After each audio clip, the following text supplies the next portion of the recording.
Okay, welcome everybody to the Be Revolutionary podcast. I am your host, Andrew Perrie, and my co-host, Emily Berry, and our very special guest today, Evan MacDonald. Thank you for joining us today, Evan. I know you're super busy. Yeah, thanks. I guess for we having all me. are, right? I say that to every guest. I know you're super busy, but thank you for joining the show today. This is episode 7.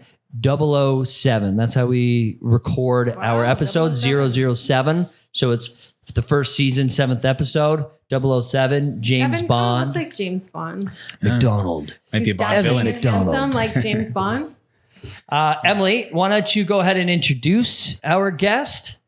There's There's a lot of titles he has behind his name. So I got to prepare myself for this introduction. I'm excited to have Evan on the show. I thought I knew stuff about you, and then I started reading, and I'm like, Joe, this guy's like been places and done lots of stuff. He's really smart. And I don't know, there's so much to talk about with you, Evan. Evan, this is what your bio reads on the Revel Realty website. Evan's resume reads like a cosmopolitan recipe for success. I was like, oh my gosh. Born in Germany, which I didn't know you were born in Germany, lived all over Canada and Europe before attending Brock University and coming to Niagara, originally from St. Catharines.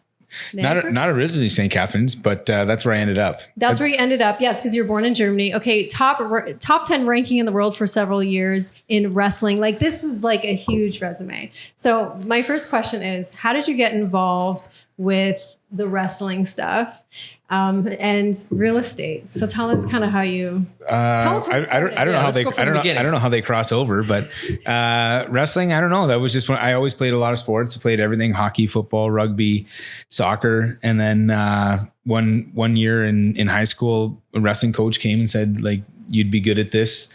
Just I had the right build or whatever, right? Where was this at? Where'd you go to high school? In Ottawa. In Ottawa. Yeah. Okay, cool. Yeah.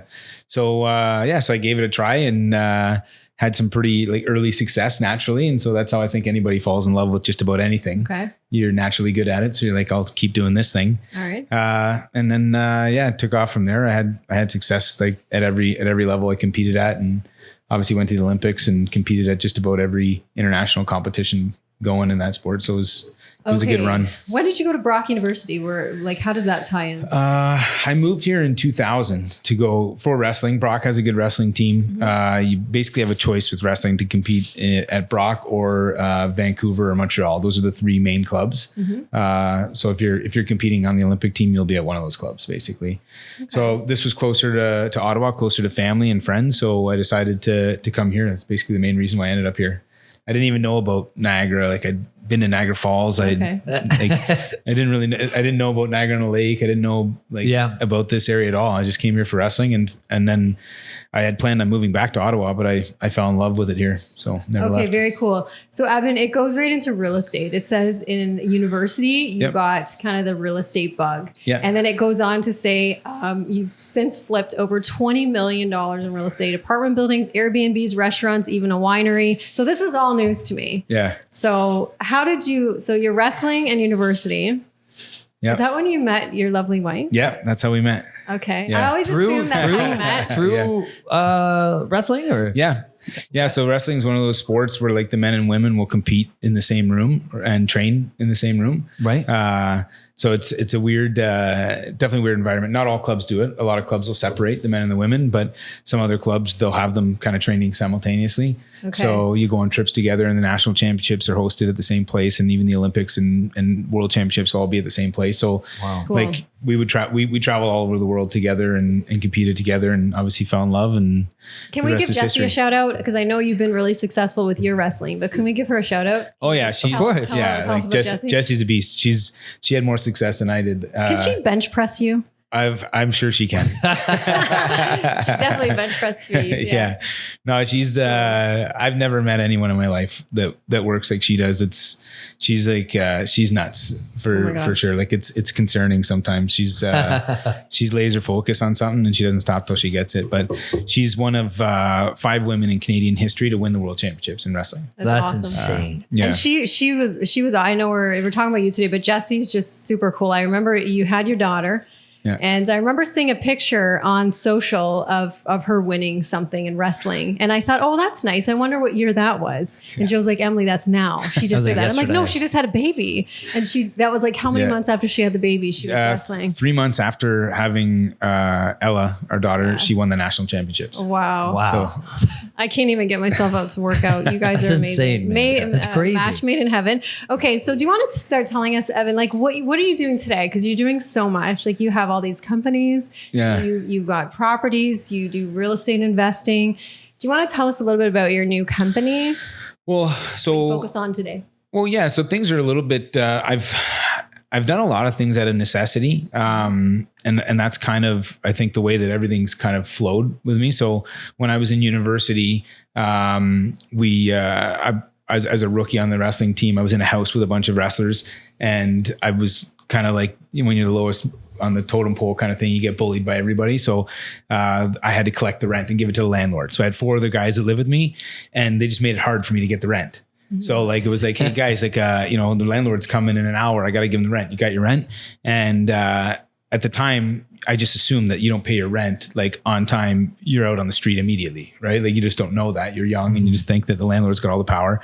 So the guys would mess with me knowing that they've been behind and stuff like that before, and they wouldn't give it to me. So then I have to meet the landlord and be like, hey, like I didn't get Sean's rent. I got $200 of this guy's rent. And the guy's like, what are you talking about? Like, this is ridiculous. So I'd hand over like this fistful of money. And even when we were like short and the guys were messing with me and I was collecting the rent, I was like, seems like a lot of money. Like at the time we were paying, $300-400 a month. So there's 5 guys in this house. It's decent money. So at the time, houses like that this is going back 20 years. So like those houses are 150 grand, right? And so you're bringing in $1,500 a month in rent. So I asked my parents, like I asked my dad, I'm like, hey, what's like a mortgage on one of these houses? And at the time it was, $700, right?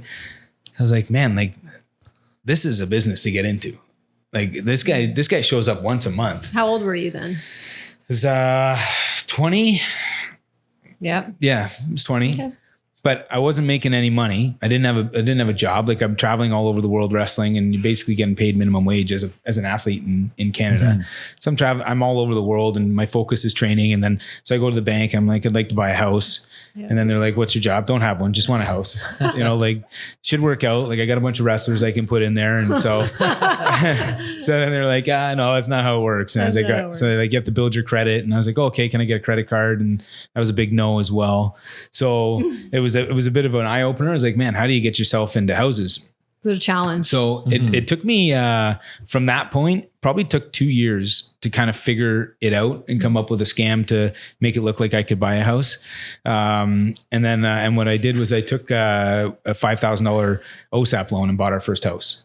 Oh boy. And so we filled it with wrestlers. And then every year after we bought houses with OSAP. I don't know, this is probably illegal. I probably shouldn't say this, but so there was, with wrestling, wrestling paid for my tuition.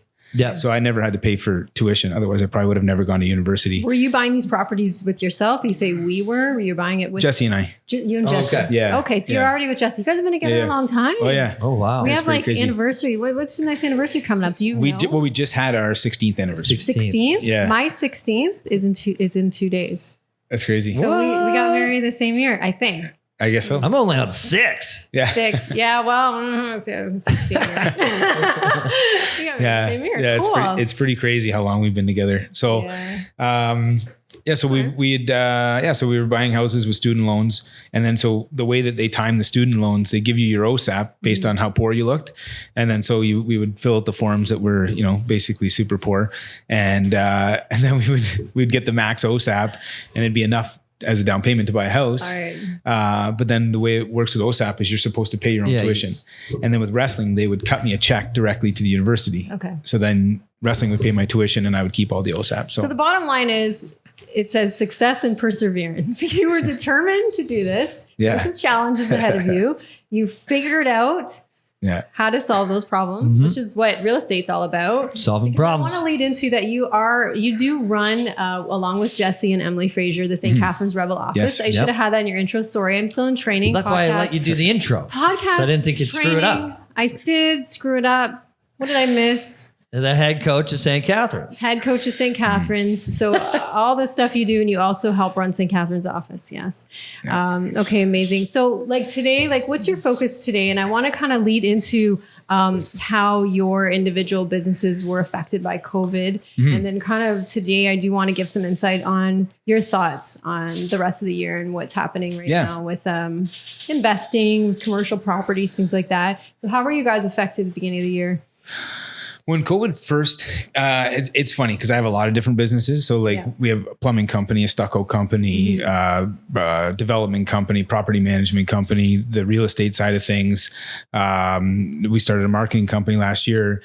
And so like, we're looking at all this stuff and it's like pretty like diversified, you know what I mean? Like how could this go sideways? And, man, like everything was affected. Yeah. Every single company. It was like, there wasn't a company that was like, oh, this is a breeze. Everything was. Yeah. And one of the big ones, like, so on like anything that we do for builders, like with stucco and plumbing are the two biggest ones. Between those two companies, we have, 25 guys and nobody was paying their bills. Yeah. Every single builder said the exact same thing to themselves. I'm sure they didn't tell everybody this, but I'm sure they all had the same conversation with their families that I don't know if we're going to sell these houses and we're not paying bills until we know. And like we ran our accounts receivable through the roof. Like it was ridiculous. In 3 months, we had an accounts receivable over $1 million. And it was like all stuff that was like, if these houses don't sell, we're not getting paid. It's that simple. So obviously houses started selling again and builders started paying their bills, but we had, like, it was interesting because we didn't know where things were going to go for sure.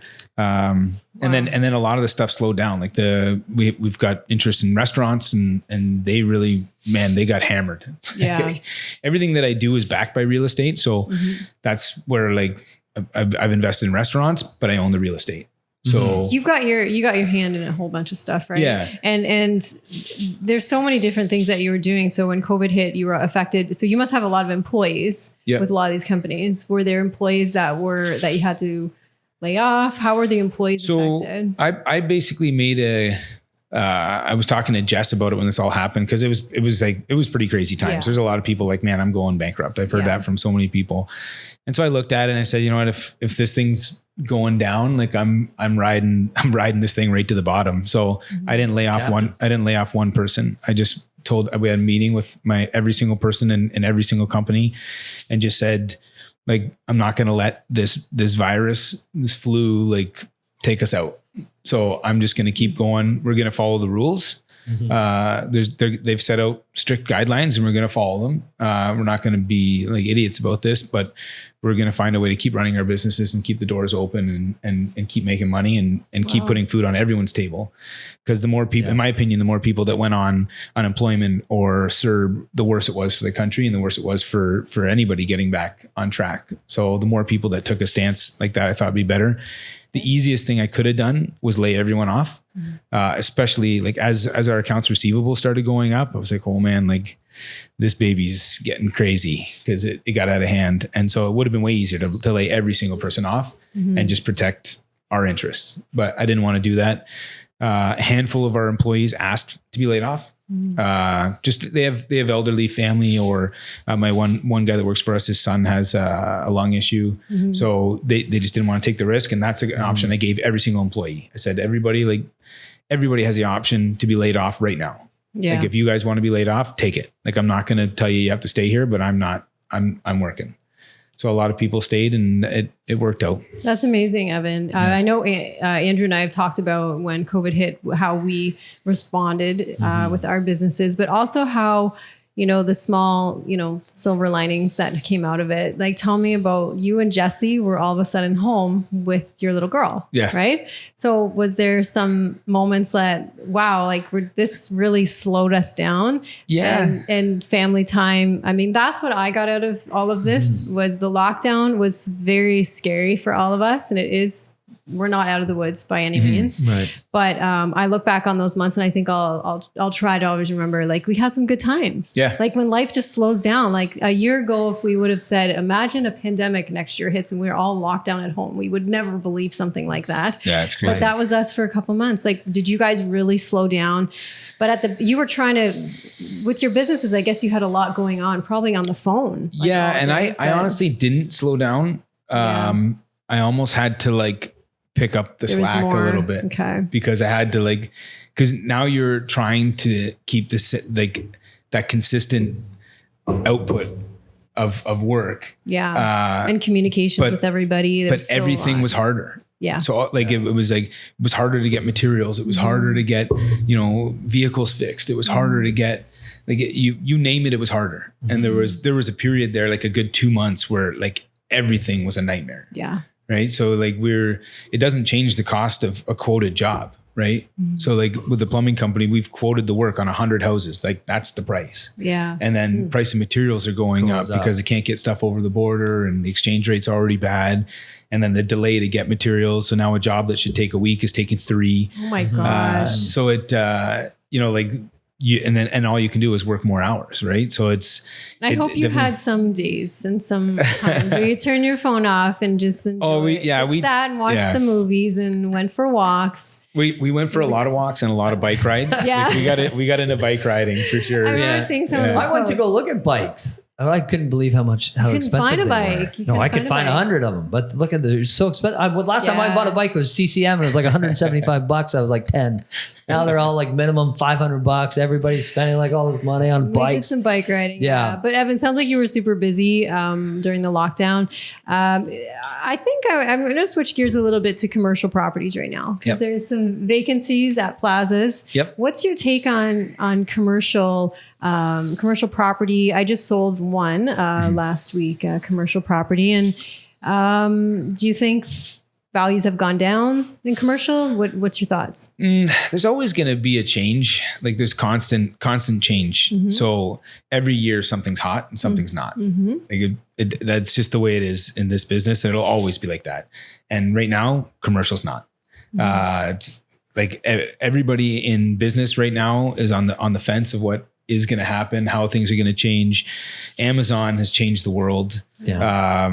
Everything's getting delivered. There was a lot of people that needed to touch it and feel it. And I was one of those people. If I was going to buy a shirt, I need to go put my hands on it. Yeah. I need to feel the material. I need to smell it. I need to put it on, see what it is. But some people, even just a couple years younger than me, they're fine with ordering 3 shirts and sending 2 back. Joe orders his clothes on and they come to the front porch now. Yeah. And so what happened with this virus is that the people that were on the fence tried it and liked it. Right. So Amazon's crushing it. That's why Amazon's doing so well. Not just because people are forced to order, but because now people are getting comfortable with it. People like my dad that never ordered anything online now knows how to order stuff online. Right. But we order now that this has happened. We order everything and that's not going to change. Like we're ordering like our beverages from Amazon, like that, like bubbly water. Yeah. That all comes from Amazon now. It's hilarious. Like, and it's like you order it, it's at your house. Like the next day, we get two packages every single day from Amazon now. Yeah. Yeah. Us too. And it's groceries, it's clothes, it's kids That's stuff. the biggest one. The groceries. And once you get into that flow, you don't even need to go shopping anymore. So Right. now shopping, maybe I could see the outlets doing really well, or you know what I mean, because that's more of an outing. Like it's a thing where it's an adventure, and people do that to be social, but. Commercial is going to take a hit, but it'll just change. That's all it is. Commercial is going to evolve. There'll be a new, New cycle coming up. like- So would you say it's a good time to maybe purchase commercial or to get into commercial and hold on to it? Or no? I think commercial is going to take a dip. So I think the time to buy commercial is coming. Okay. Like it's changing. It's changing so drastically. It's going to be really interesting. Residential is always going to be strong. And we're seeing like we have a ton of immigrants still coming to this country. Yeah. We said we wouldn't talk about politics, but with what's going on in the States and around the world, more and more people are flowing to countries like this. Yeah, Right. very true. We're very open-minded, very equal rights. Like I've been everywhere. Like I've been everywhere on this planet. You name it, I've been there. And this is the best place to live. There's nothing better. I think I'd have to agree with you. Yeah. So what about mixed use in residential on top? Mixed use is the way to go, right? For sure. Yeah. Like if you're in any way interested in commercial, and my interest in commercial is that I can own like a piece of businesses. So I invest in a lot of different businesses. When they go into my commercial units, I'll invest in their business, right, to get a percentage of ownership of the company. And so like, and then your residential is kind of that anchor that makes it safe. Right. So I like that. And if commercial really tanks, those mixed use buildings are going to be allowed to convert more space to residential. So you've got a bit of a safety net there. Where with like the real commercial stuff, that's a little bit tougher, but we're also seeing manufacturing coming back. Right. And when you start having these tariff wars and stuff like that, like we have a country that is like abundant with natural resources. And I don't know why we don't build more stuff here, but you're going to see us building more stuff here. Factories are opening again. Yep. It's different. It's totally different style of construction, but you're seeing some really interesting stuff happen in Welland and Port Colborne. Like these factories are reopening. And so that sector might pick up, and you might see shopping malls convert to, small factories for things. Okay, cool. So we'll see. Curious what your thoughts are on retrofitting duplexes, triplexes with affordable housing crisis in Niagara. So the rents are so high, we have a problem. Yep. Like a lot of areas. Do you see the Niagara region appetite to bring in more rental inventory by allowing investors, someone with like say a bungalow, to do a legal basement apartment? So we've been talking about that for a while, Joe and I, that there's probably like Thorold has been discussing it. Yeah, that's what I was going to say. Thorold, I think they started with those bylaws. And do you think, Evan, if somebody purchased a property, there's a lot of opportunity to increase the value with like doing a conversion, like converting it to a duplex or a legal apartment? There's a ton of value in that. And that's something that I did early on. That's like, we bought our first, I would say, $2 million worth of real estate was at. Yeah. Single family homes that we paid 130, 140 grand for. We converted them into duplexes. It's a lot of work though, right? So a lot of people don't do it. But that's why, it is a lot of work. Mm-hmm. That's why I started all these companies. It was just easier to control if I owned all the companies that did all the work. Yeah. And you're more efficient, but it is hard work. But like I used to always think, like when we got into real estate, I was like, this is the get rich quick scheme, but it's the opposite. It's a get rich slow scheme. Like if you're in real estate and you want to get rich, like you're on the right track. Just wait 20 years because you just aren't getting rich next week. So it is a lot of work, and you got to be into it for the long haul. But I think it's the safest, best way to you can go out, you can touch it. It's there. You can always sell it pretty quick. Like as far as investments go, I don't think there's a better way to spend your money. What about the buyer that calls us up and wants to flip a house? So we have flippers still out there. Yep. Is there a market anymore for flippers? There is. What's your thoughts? It's funny because we flipped a lot of houses. Yes, and our margin. I remember when we first started flipping houses, and it's funny because you look back. Also, houses were cheaper, but I remember like I had a $25,000 kind of thing where it was like, if I thought I could make 25 grand, I would do it. Mm-hmm. Right. Houses were 150 grand at the time, 200 grand. Yep. So like it made a little bit of sense, but now like 500,000 is our minimum. Yep. Like if I don't think I can make 500 grand, I'm not in. It's not the flip I want. So you're not flipping residential bungalows. Like, and to be fair, we still do because I have a lot of people to stay busy. Right. Yeah. So with everything that we got going, I got about 50 people now to feed. Right. So like sometimes you just need to stay busy with a company this size. So we've got, we have done like a couple flips recently where like the target number is 100, 150 grand. But like those I'm weary of. And so just to like get back to the whole thing about flipping is that there's a lot of people out there flipping today that their target range is that $25,000, right? They try for the 50. Yeah. And so like if you even have the slightest dip in the real estate market, like you're done, like you're losing money. And for me, like that's not the game that I want to play. I would consider something like that if it was, you're okay to keep it too. So it's like, okay, it cash flows, or I can sell it and make 150 grand. But if it's like, it doesn't cash flow and I might make 25,000, I think you're crazy. The people that are playing that game, I don't like it.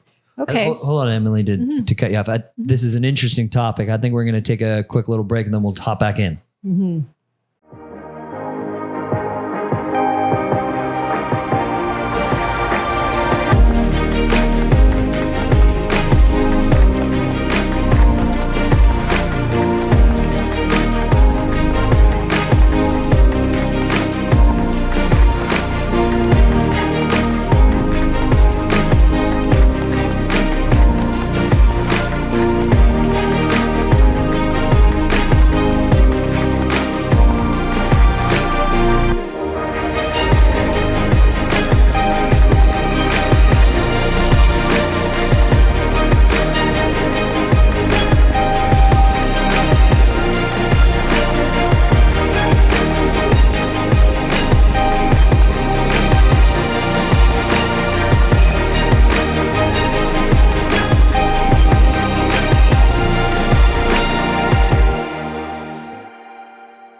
All right, we're back. Evan, we've talked about a lot of different things. To summarize the investing, if there was an investor right now that called you up and said, I'm open to anything and I'm open to any idea, where should I put my money in Niagara right now?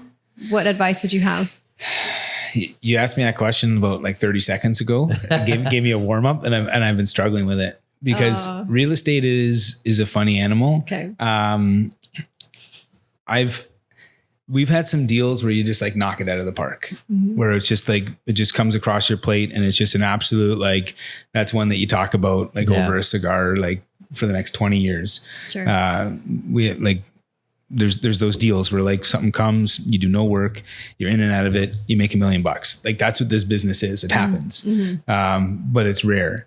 So if you got money and you're looking to invest in real estate, I'd be open-minded because anything can be an absolute killer deal. If you come in, like I've dealt with so many investors that are just pigeonholed because they're like, I like, a block building that's got 2 stories residential and, a dentist on the main floor. They have an idea in their head and that's all they know. Like that's it. Like I know a guy who's successful. He's a guy I looked up to and this is what he had. Right. And they're pigeonholed to that idea. And so you'll pass over a dozen ideas that are great. Then and miss out on the great deals, right? Okay. We've got a guy right now that we're dealing with that, man, like it's a struggle to deal with this guy. He's got the money. He wants to invest in real estate, but he's so pigeonholed on a couple things that we can't get him anything, right? Yeah. So that being said, I think the number one thing I would say to anybody is that's a loaded question. There's so many things. So what about the residential market, Evan? Like, I'm just thinking if, it depends on see real estate going up, continuing to go up. I think we all can agree. Like a first time investor, real estate continues to go up. So if somebody bought like say 2 bungalows, average bungalows, they can rent them right now for really high, right? The rental market's high. They can hold them. And we're still in a cash flow situation here, which is really incredible. Like I thought we were going to get out of cash flow country as the prices going up. I was like, we're never going to cash flow again. No, this is just it's an equity purchase. That's it. Yeah. Got it. And you're just looking for increased value, which is how people have invested in Toronto and New York City and London, like Dubai. They haven't cash flowed there forever. Right. Yeah. So it's not uncommon for a real estate market not to cash flow and still be a good investment, but we can still cash flow here. Our rents have kept up with the price of real estate. And that's one thing that's incredible with this market. So I would always recommend residential. It's the safest, but it's also the one that's probably going to increase in value the slowest. And you're never going to have anything crazy happen where you make like real good money. Okay. Right? So you got to hold it, pay down your equity long term. What about new construction right now? Because I know that a lot of the subdivisions are selling out. A couple of years ago, we had so much to choose from, right? And now we're running out. I have somebody, I was just looking into condos. I drove by Fawn Hill and I called, they're all sold out. A lot of people wanting to buy new right now and get long closing dates, a lot of out of towns. So what are your thoughts on that? Well, they're prospecting. Like if you, they think it's going to keep going up and it's been working. They buy $699 and they get a year closing or a year and a half. They're banking on that being worth $750 by the time they close it, right? And it's been happening for like basically 5 years straight. Like if you pulled that move for the last 5 years, you made money, right? And if you're doing that to 10 houses like every 6 months, Mm-hmm. man, you made some money. And I know a couple of people that made a ton of money doing that. Yeah. And I never did. I thought about it a couple of times, but it's not my business. It's not my game. Okay. My business is a hell of a lot safer, I think. Sweat equity is where we make all of our money. And it's worked for us for the last 16 years, basically, where we've made everything off sweat equity and a couple lucky ones. Okay. And depending on the builder too, some builders are taking like lower deposits. So that's also not a lot of money out of their pocket. They're coming down here, putting like 20,000 down, as opposed to like buy a property, rent it out. They have to come up with 20%, right? And there's more. So, okay. So lots of different opportunities. So anyways, to go back to the question I said was loaded. I think Let him finish that loaded question. Well, it's funny because he's going, Joe, this was Joe's question. I will say that one of the first things that I read when I was really getting into real estate, one of the first books, and it's probably been repeated in almost every other one, is location, location, location, the 3 rules of real estate. And, that will never change. So if you've got the money and you're, if you say you're out of towner with a bunch of money and just wants to invest in real estate, that's easy. I'm putting my money in Niagara-on-the-Lake. That's going to be the place that's going to continue to rise, continue to hold. You heard it here. And that's the safest investment. Yeah. And when everything else tanks, you're going to see it tank from Fort Erie all the way back, and Niagara-on-the-Lake will be last. Huh. Interesting. All right. Niagara-on-the-Lake, that must make you happy. Yeah, Niagara-on-the-Lake. Absolutely. I love it there. And, there's even, so what about the commercial? Like I'm sure, cause you've got your hands in so many pots, you're viewing all the markets. But that commercial area on Queen Street we're seeing, you never see units come up for sale on Queen Street. And there's been a couple over the last couple of weeks. Now, do you think that's people just kind of jumping ship a little too early? No, Queen Street's not immune to what's going on in commercial real estate. I guess so. Yeah. Like most of what they're selling in those places are trinkets and stuff like that you can get for half price on Amazon. Like it's true. They're not the they're American not market. They haven't had all years. The Americans coming over, and that's a big market in Niagara-on-the-Lake. They right? say but 40 million. Yeah, 40 million people visit Niagara every year. Yeah, which is crazy. That's crazy. And so that's more than the population of Canada. I'd like to see what the numbers are for this year, but I would be shocked if we hit 10 million.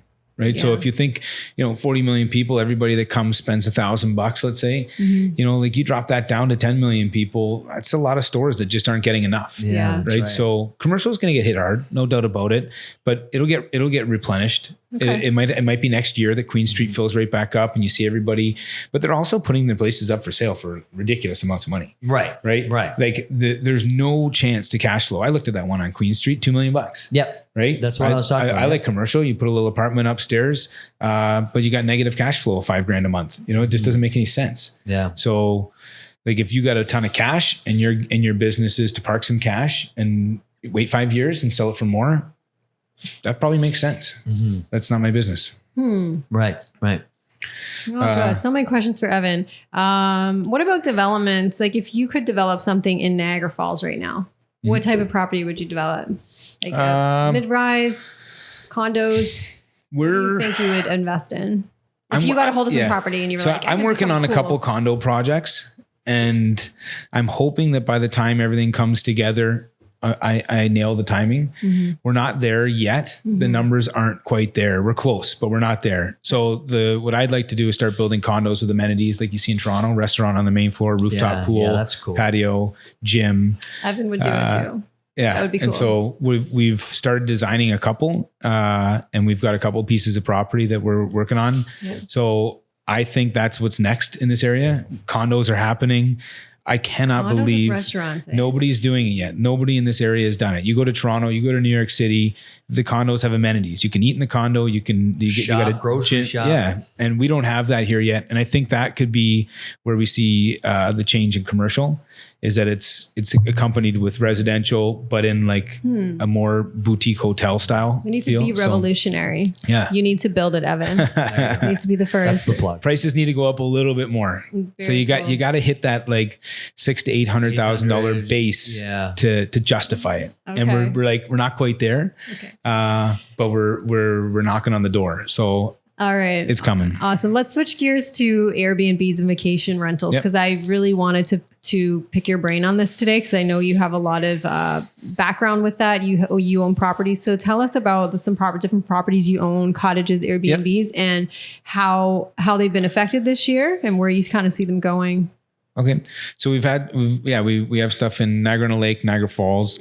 Cottages are nice because they're easier. They don't make as much money. But it's just like, here's the keys. You get the place for the weekend, and then we send in cleaners afterwards. It's a little easier, a little less money. It's fully booked right now. Yeah, they're all doing really well. Yeah. So once everything opened up, that's the one thing, is everybody in Canada can't leave Canada and desperately needs to get out of their house. Yeah. So cottage country is going crazy. Niagara-on-the-Lake is doing well, not crazy, but they're doing well. The cottages are doing good because people want their own space. Yeah. I don't know how the hotels are doing in Niagara-on-the-Lake. I've been down there a bunch of times and it looks busy. Mm-hmm. It's not what it always is, but it's busy. Mm-hmm. Niagara Falls, it's getting a lot of flack for being too busy, but it's not what it was last year. Mm-hmm. Right. So numbers are still low, but it's good. Like the B&Bs, like our one B&B in Niagara-on-the-Lake, it does really well. Like that thing makes great money, and like it's an asset that's paying for itself. Mm-hmm. I love it. It's a good business. But it's a lot more work. And this is where any investor has to look at, like, what do I want to do? Yeah. Right? To what extent? Like we have a full-time innkeeper that runs a place. Mm-hmm. And so we're lucky that we have a good employee that does a great job. But this is a business now. Like that's something you're constantly checking the numbers, constantly going in there, constantly checking feedback. You have to go and do like site visits and stuff like that. Like it's a little hotel. And when you start getting bad reviews and stuff like that, well, then now your doors aren't full. Right. So it's a different animal for sure, but I like it. And there's a difference between bed and breakfast and short-term vacation rentals, right? You do both. Yeah. You do both. So somebody wanting to invest right now $1 million plus in either type of property, would you say there's some hesitation right now in the market? But even though they're booked, yeah, people are hesitant. Anybody who is concerned at all about the cash flow with their money, so if they're going to put a mortgage on a property and they want to make sure that cash flow carries, those people are concerned because B&Bs could get shut down next week. If we get a second wave and they say, hey, we're shutting these down, they're open now, but they could be shut down next week. So the government has a lot of and nobody knows what's going to happen. There's all this talk of a second wave. And so if you have $1 million, you should probably sit on it until there's a second wave or not, right? Like that's sound advice, but I haven't sat on it. I haven't stopped. I bought 4 properties last week. Like nothing's like we haven't stopped. I don't plan on stopping. This is our business. And I made a decision to plow through this thing, and we've got I got some killer deals on some stuff, and other stuff I paid a lot of money for it, but I still think that it wins in the long run. What type of properties did you buy? Do you mind me asking? Bought a couple properties on the water that we're going to build on. Bought commercial residential piece in Niagara-on-the-Lake. And then I bought a property that one of the ones where I'm designing the condo. Very cool. So much. I feel like I'm not busy enough when I talk to Evan. Well, it's just because like investing is it's so like interesting to me. Like that's why I'm not talking a lot. Where every other episode I'm usually like, yeah. Joe but loves, I'm just trying to take it all in. I should have been replaced by Joe today. Joe would have been like all over all of Evan's stuff talking to him. Well, because on top of all of this, like your real estate business is thriving. It is. Like we did a deal together in Niagara-on-the-Lake, Jesse and I. Amazing to deal with, obviously. But I mean, like, and I'm just watching your Facebook pages, like your office is doing well. You guys are doing well. I mean, how do you manage all of that plus all of this plus, like this being in the service industry in the Airbnb, like I know you probably leveraged that off, but like you said, you're still paying attention to the numbers. I guess that would come down to the competitiveness, I guess, right? For wrestling. Definitely super competitive. That helps. But and he never sleeps. He doesn't sleep. But we have a pretty incredible team. Every one of my businesses, there's one person that runs that business and leads it. So that's a huge factor. In our office, we have, 4 people in the office. just incredible people. We have an accountant that works for us full time that's always watching the numbers. Like I get text messages all the time. Hey, this is a weird deposit or this is a weird withdrawal, right? So I got a good team that's watching those things because it's impossible. There's too many moving parts now, and I was very fortunate along the way to bring in some good people that are really picking up the slack, because there's only so much anybody can do.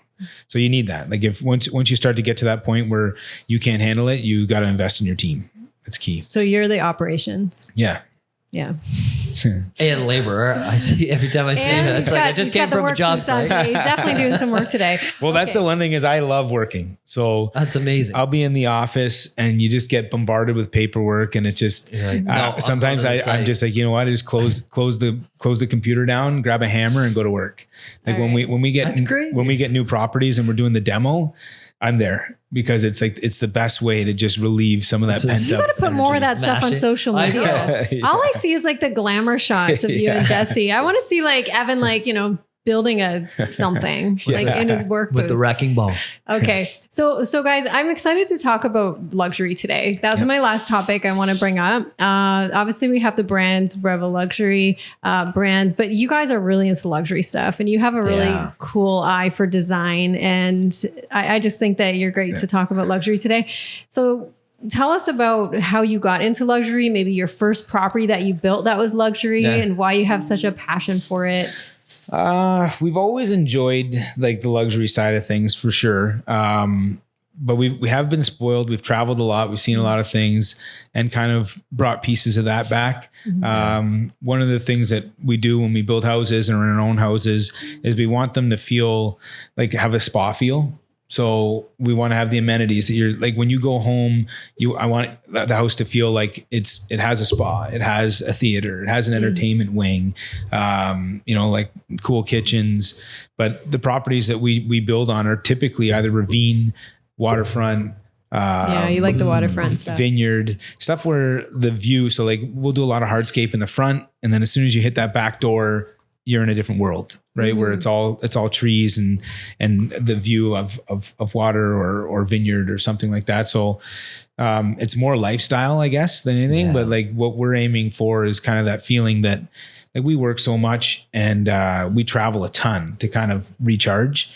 Every year, like, I think we go to Europe 2 or 3 times every year just to, good for you. And then we go to, and this is the hard part now, like we can't go anywhere. Right. So we've been trying to find cool places in Ontario where you can get away for a weekend. And we went to this place, Laura Mills. I don't know if you've heard of it. I've heard. Never been there, but man, was it cool. I proposed to Gabe there actually. Oh wow. Nice. Beautiful. So you know what it is. And it's gorgeous. And there's more places like that around here. So it'll be nice to enjoy some of that, but that's kind of the play on our houses and our builds that we want it to be. Okay. Feel like you get in a resort kind of lifestyle. So do you design them? Do you design the houses? I work with a pretty awesome architect. I think you know him, Michael Allen. Michael Allen.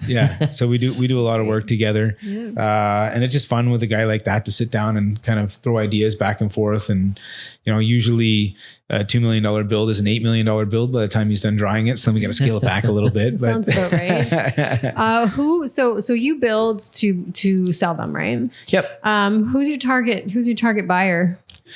Where do they come from? Where do you think? Not typically people from around here. We did see an uptick in the Asian buyers there for a bit. That's really slowed down. But we are seeing a lot of Toronto right now. Yeah. So we have a couple builds coming up that I was going to sell that we're not even going to go on the market now. Yeah. So we're going to be building for some people from out of town. We had 3 houses on the water recently. So one that we built and then 2 others that we were selling. And we had a group of people come from Toronto, all with the same story. 3 different couples all work at different places where their job, they'd be given the option to work from home forever. Yeah. That's what we're hearing a lot of right now, right? And those people are flocking to Niagara-on-the-Lake. And that's Niagara-on-the-Lake's always kind of been Toronto's Hamptons. And more it's getting more press. It's getting like the food and wine has really stepped it up. Like in the last 5 years, food and wine is up like 10 notches. It's crazy, the difference of what we're seeing. I think that Niagara College has done a great job with their culinary program. We're getting these kids coming out super creative, trying new things with different food, all local stuff. And Niagara-on-the-Lake is just taken off. So we're seeing a lot of Toronto buyers, Niagara-on-the-Lake, and everything luxury is gone, and everything on the water is gone too. Like, Is it selling? Everything is selling right now. Yeah. It's pretty cool. And all price points, right? Because before it was just like, the lower ranges that were doing really well. But I think we can say that like the high level stuff, there's a huge demand right now, right? It's moving. People moving down here. Yeah. What do you see happening next year? Any predictions? next year, I think we get through this U.S. election that's consuming the news, and find a vaccine for this virus. Yeah. And we move on. Life That's gets the back to hope, normal. right? Yeah. Remember we thought, there was so much talk in the spring about when this is over in a couple months, when this ends in the summer. Yeah. And I just remember deep down just being so like, I don't know. I think this is something that's going to be around for a while. But definitely they're working on some vaccines, which will move us forward. I think we're through the worst no matter what. Yeah. There's only two possibilities at this point. Either there's a vaccine really soon and we go right back to normal. Yeah. Or we adapt and we live with it. Because in general, like humans, we've been through a lot. And I have no intentions at this point of letting this thing shut me down or even come close. If there's a second wave, we just need to be better. We'll ride it out. It's going to be, everyone's wearing masks. There's going to be way tighter rules. I think restaurants should stay open. They just need to come up with a way to divide tables and stuff like that and just make things a little bit safer. But like schools need to open again because that makes it hard for people to work. Yeah. I know like Jess was running around everywhere with Ella. So you must have the exact same thing, right? Like mine are older, so I'm a little more. I'm kind of lucky that way where they just watch themselves. But definitely, I'm nervous. I'm a nervous mom sending my grade 7, into a full class in less than a month. I sent her to a summer camp last week, and some people I knew were like, "Oh, you're letting her go to a camp. There's like 12 people there. How do you feel about that?" I said, "Well, she's going to be sitting in a classroom in a month anyway." They were very, very careful. But I think what we can all agree today, guys, is real estate just continues. Yep. Right? Yeah. And honestly, we've been doing great. Like the market has been hot. Like I can't think of like, even on the commercial side, like it's still been good. Like things are still moving. Things are still happening. We built a couple commercial units for people that were expanding on their businesses. Like we're still seeing people be successful, and no matter what, it's going to change. Like there's going to be commercial people that get absolutely crushed by this. Yeah. But it wasn't that long ago. We were all shocked that Blockbuster closed and we're not renting our movies there anymore. Right. Like the world is just constantly changing and you just got to be willing to go on the ride. Right. And so I think that we're always going to need real estate. Business will always change, but as long as you're buying and holding, you're going to be fine. That's awesome advice. I don't know. I learned a lot today. Me too. That was a lot. Yeah.